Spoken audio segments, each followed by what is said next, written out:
আজকে সকালবেলা প্রায় 5টা সাড়ে 5টার দিকে আমাদের কাছে একটা ইনফরমেশন আসে যে উদয়পুর বেলতলি এলাকার মধ্যে, মাতাবাড়ি বেলতলি এলাকার মধ্যে একজন লোক যিনি স্কুলে টিচার ছিলেন, যার নাম অজিত দাস,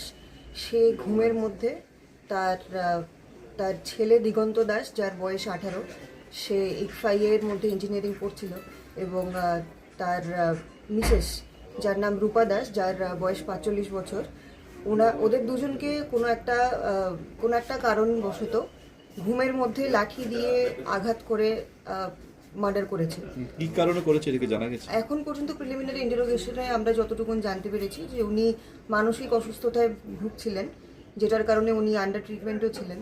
এবং আপাতত যে অজিত দাস আছে সে নিজেও পয়জন কনজিউম করেছে এবং তাকে ডিস্ট্রিক্ট হসপিটালে রাখা হয়েছে।